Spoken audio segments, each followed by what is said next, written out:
أهلا بيكم في تحليل جديد للمصادر اللي معانا النهاردة.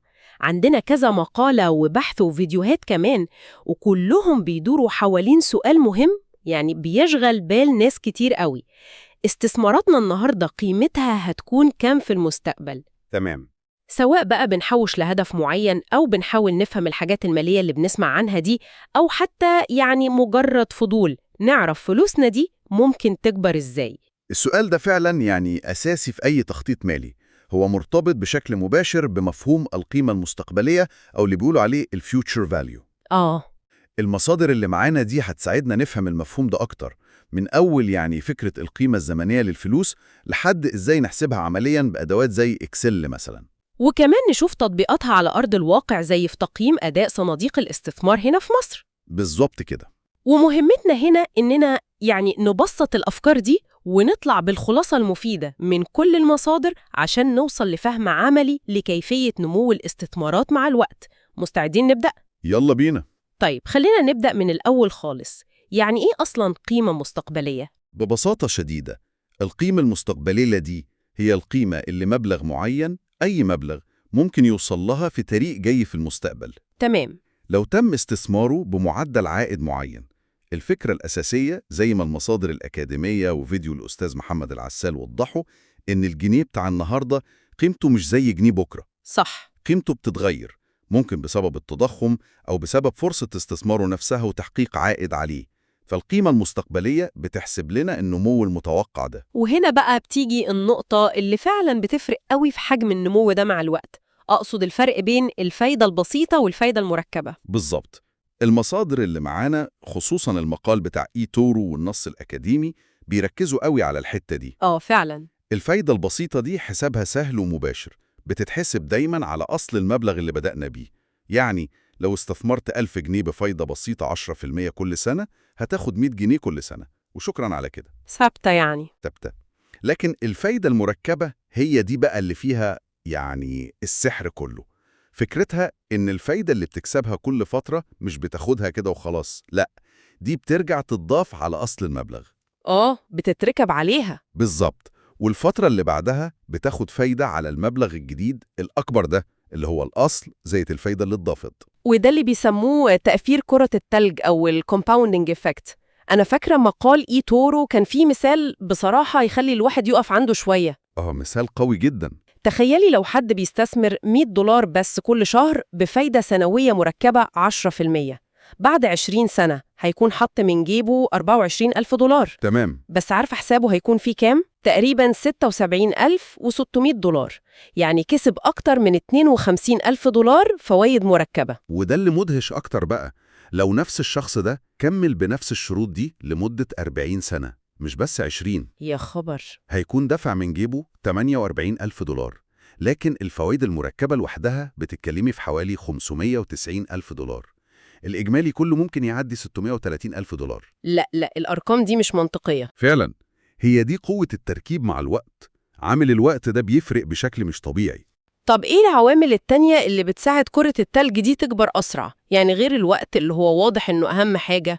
بصي، مقال إيتورو وضح كذا عامل مهم بجانب الوقت. أولاً معدل العائد ريت. أكيد كل ما العائد السنوي كان أعلى، النمو بيكون أسرع، دي واضحة. تمام. ثانياً تكرار التركيب frequency. يعني لو الفايدة بتتركب أكتر من مرة في السنة، مثلاً كل شهر بدل كل سنة، ده بيزود النتيجة المهنية شوية. مش فرق ضخم قوي بس بيفرق. بتدي دفعة زيادة يعني. بالظبط. ثالثاً المساهمات المنتظمة regular contributions. زي المثال بتاع $100 شهرياً. إن الواحد يضيف مبالغ جديدة للاستثمار بشكل دوري، ده بيغذي النمو وبيخليه يتسارع أكتر. مهمة دي جداً. ورابعاً، ويمكن دي أهم نصيحة بتطلع من فهم التركيب، البدء مبكراً starting early. دايما بيقولوا كده. وكل سنة بتعدي من غير ما الواحد يبدأ يستثمر بتكلفه كتير قوي على المدى الطويل. يعني الخسارة مش بس قيمة المبلغ اللي ما بدأش بيه، لا، الخسارة في النمو اللي فاته. أنا فاكر أول مرة شفت أرقام الاستثمار ل40 سنة دي، حتى أحسبها تاني وتالت، مش مصدق. سبحان الله. يعني مش بس المبلغ اللي بنبدأ بيه، لكن الاستمرارية والصبر والوقت هم اللي بيعملوا الفرق الكبير ده كله. طيب لو حد عايز يحسبها بنفسه، إيه الأدوات اللي ممكن تساعده؟ اتكلمنا عن إكسل، ممكن نستخدمه إزاي؟ برنامج إكسل فعلا فيه أداة أو دالة يعني جاهزة ومفيدة جدا اسمها FV، اللي هي اختصار Future Value. تمام. زي ما مصادر دعم مايكروسوفت وفيديو العسال شرحه، الدالة دي بتبسط الحسابات قوي. الفكرة إنك بتدخلي لها شوية معلومات أساسية، وهي بتحسب لك القيمة المستقبلية. طب إيه أهم المعلومات اللي الدالة دي محتاجاها؟ وهل في لخبطة بتحصل والناس بتستخدمها؟ سؤال مهم. هي بشكل أساسي بتحتاج كذا حاجة. أول حاجة ريت، ده معدل الفايدة أو العائد المتوقع، بس المهم هنا إنه يكون للفترة الواحدة. يعني إيه للفترة الواحدة؟ يعني لو عندك معدل عائد سنوي بس الدفعات بتاعتك أو التركيب بيحصل كل شهر، ما ينفعش تدخلي المعدل السنوي زي ما هو، لازم تقسميه على 12 الأول عشان تدي للدالة المعدل الشهري. دي غلطة شائعة. فهمت. لازم كله يبقى بنفس الوحدة، يا شهري يا سنوي. بالظبط. تاني حاجة إن بير، ده العدد الإجمالي للفترات. يعني لو الاستثمار 5 سنين والدفع كل شهر، يبقى إن بير هو 5 في 12 يعني 60 فترة. تمام. بعدين PMT، ده المبلغ الثابت اللي بتدفعيه أو بتقبضيه كل فترة، زي القسط الشهري أو الإيداع الدوري اللي كنا بنتكلم عليه. لو فلوس بتدفعيها غالباً بتدخليها كرقم سالب في الإكسل. لو مفيش دفعات دورية ممكن تسيبيها فاضية أو تحطي صفر. أوكي. وآخر حاجة مهمة هي PV، ده المبلغ الأولي اللي بدأت بيه الاستثمار، Present Value. ده كمان بيكون بالسالب لو فلوس دفعتيها في الأول. لو بتبدأي من الصفر يعني مجرد دفعات دورية وخلاص بتحطيه صفر. تمام. يعني لو خدنا مثال سريع كده بالأرقام المصرية عشان نتخيل، لو قلنا مثلا معدل عائد سنوي متوقع 15%، يبقى شهري كام؟ نقسم على 12 يطلع 1.25% شهري. مظبوط. وهنستثمر 1000 جنيه كل شهر لمدة 10 سنين، يعني 120 شهر، وبدأنا بمبلغ أولي مثلا 5000 جنيه. تمام. لو دخلنا الأرقام دي في دالة FV بالإشارات الصح بقى، سالب 5000 للPV وسالب 1000 للPMT، المفروض تطلع لنا القيمة المتوقعة في نهاية ال10 سنين.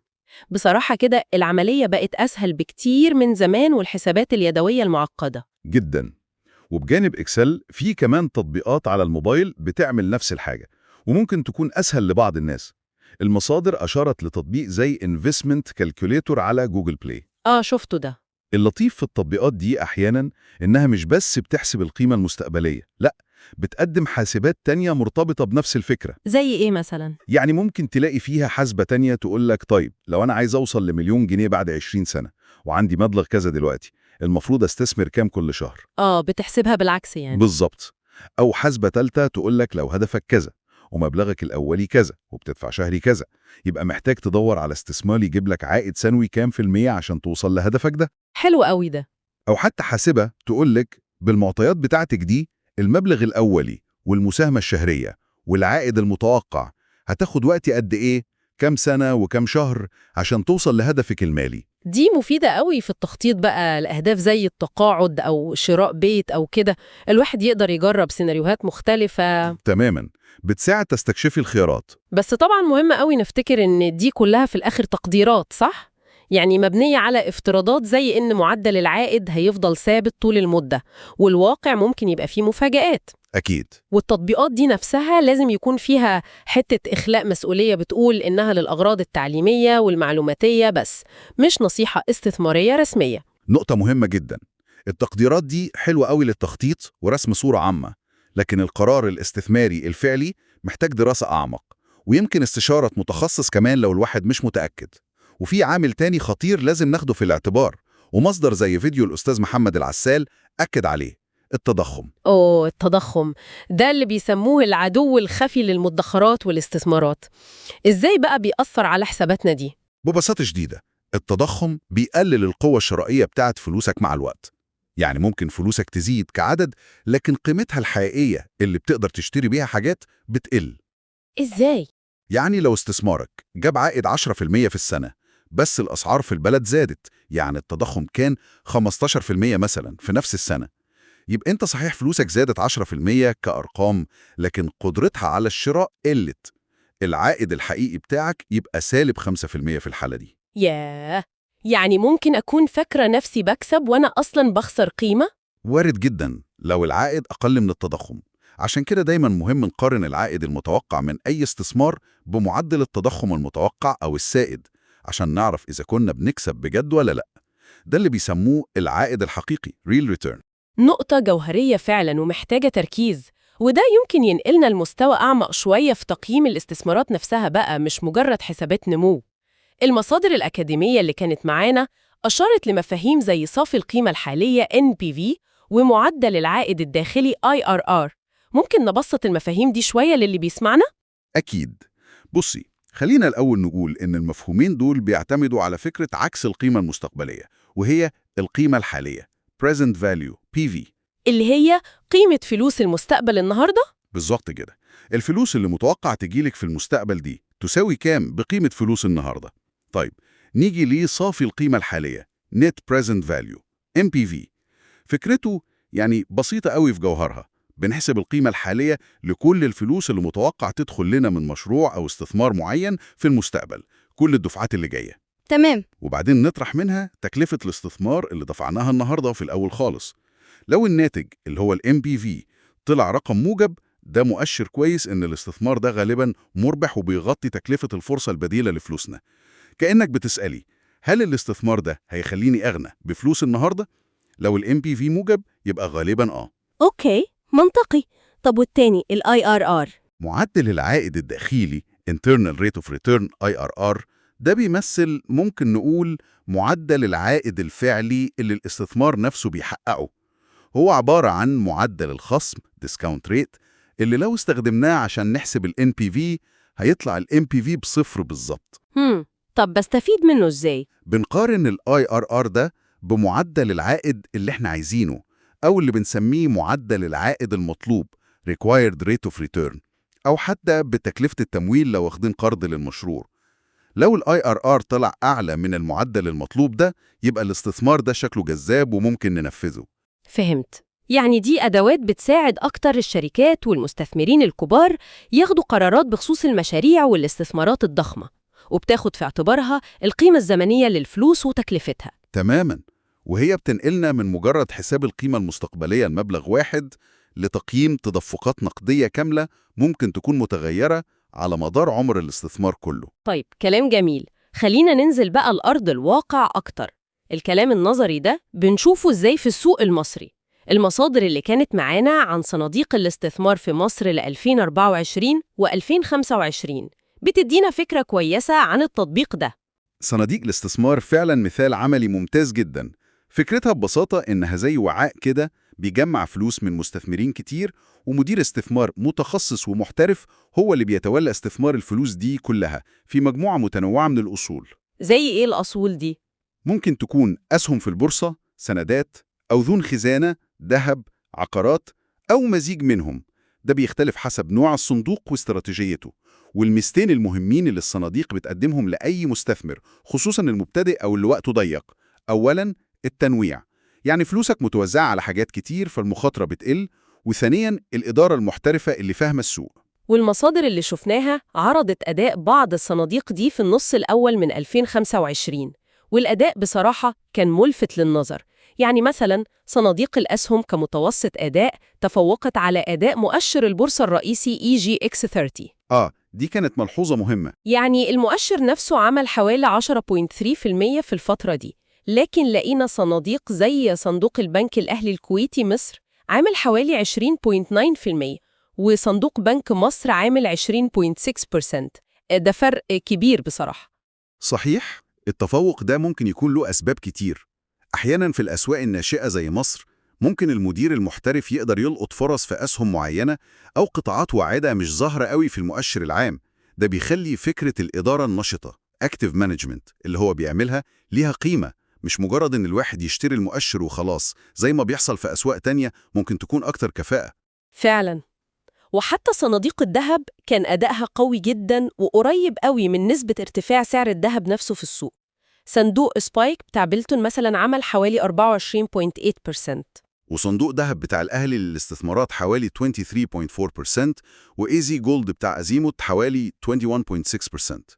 ده بيطمن اللي عايز يستثمر في الذهب ومش عايز يشيل هم الشراء والتخزين والتأمين. الصندوق بيعمل ده بكفاءة. بالظبط، وبيوفر سيولة كمان، يعني تقدري تبيعي وتشتري بسهولة أكتر من الذهب الفعلي. وتفوقت على المؤشرات بتاعتها. صندوق سنابل مثلا من CI كابيتال عمل 21% تقريبا. وصندوق الوفاق من بنك البركة حوالي 20.8%. والصندوق المتوازن بتاع بنك مصر الأول عمل فوق 17%. الأرقام دي تبدو مبشرة جدا ومغرية لأي حد بيفكر يستثمر. هي فعلا أرقام قوية جدا لنص الأول من السنة دي، لكن هنا لازم نقف وقفة مهمة قوي.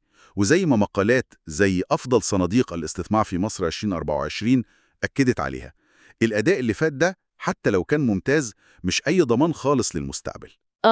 دي دايما بيحذروا منها. تماما.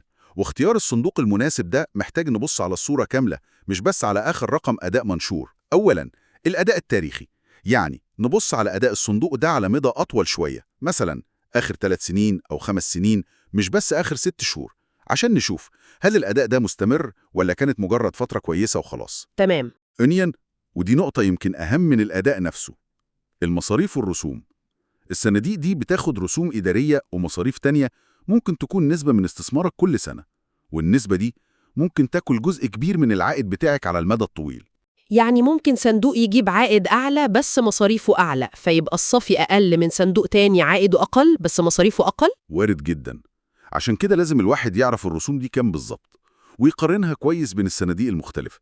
صندوق برسوم قليلة ممكن يكون أفضل بكتير على المدى الطويل. تمام. ثالثا، الاستراتيجية والمخاطر. لازم تفهمي الصندوق ده بيستثمر في إيه بالظبط. هل هو كله أسهم يعني مخاطره عالية، ولا أغلبه سندات يعني مخاطره أقل؟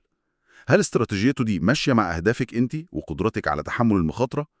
وكمان لو بتدوري على استثمار متوافق مع الشريعة، لازم تتأكدي إن الصندوق ده فعلا بيلتزم بالضوابط دي. صحيح. ورابعاً، سياسة توزيع الأرباح.